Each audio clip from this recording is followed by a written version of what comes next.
Angeles, the LAPD arresting a prominent community activist over the weekend for painting his own crosswalk in an intersection.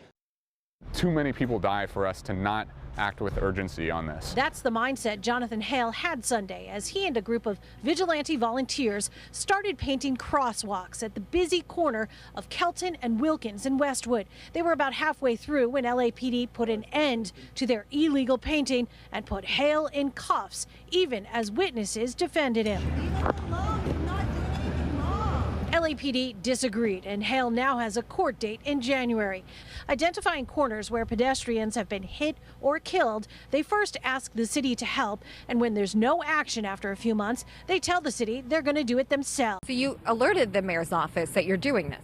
Yes, for this one, I emailed the mayor's office on December 1st saying, hey, look, we're going to be painting the corner of Kelton and Wilkins, and I sent them a picture and told them exactly what we would be doing. And what was the response to that?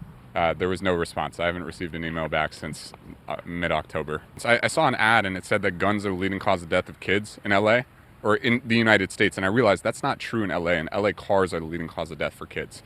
And we've adopted this sort of stagnancy where we think, oh, it's part of our culture. It can't be changed, but it can. I think people really want livable, walkable streets. There's too much needless trauma. There's too much violence. Yeah, just an example, 4th and New Hampshire, we had this roundabout plan back in 2011. The city didn't do anything about it. There was stagnant plans, and then this led to a 9-year-old boy's death, 9-year-old Nadir Gavarrete, and that was entirely preventable. And we want to act fast before more of that happens. When a 9-year-old boy was killed at a Koreatown intersection. After they painted their own crosswalk, the city came in and redid it and installed a roundabout to slow traffic down. Locals who cross these streets every day, the cars rarely stop, and I've almost been hit several times, are looking both ways and then the other way. You know, I thought it was a great idea. I walk in this neighborhood every day, and you know, I heard there was an accident where someone got hit up the street, and to think about that happening and me walking here every day, so I really appreciate what they were doing.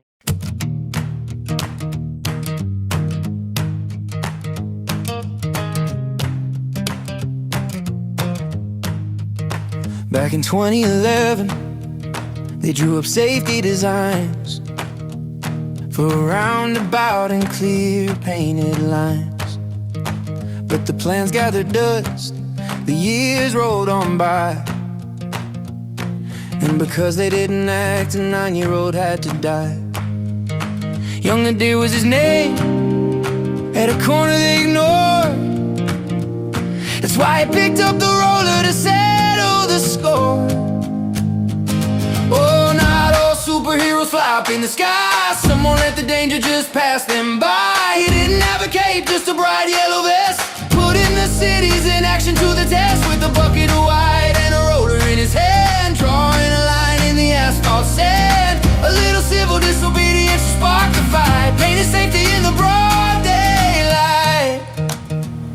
He sent an email on the 1st of December, a date and a time for the mayor to remember.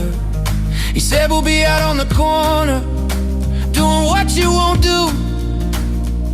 But the inbox stayed quiet, no reply came through. They knew he was coming, they knew of the paint, but they waited for the cops to file a complaint. Oh, not all superheroes fly up in the sky. Someone let the danger just pass him by. He didn't have a cape, just a bright yellow vest, putting the cities in action to the test. With a bucket of white and a roller in his hand, drawing a line in the asphalt sand. A little civil disobedience to spark the fight, painted safety in the broad daylight.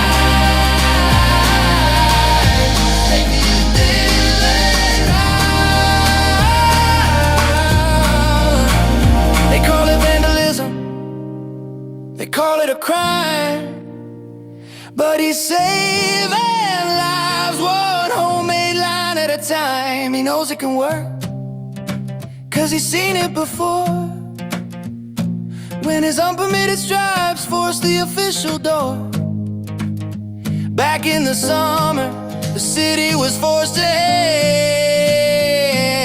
a legal permitted crosswalk on the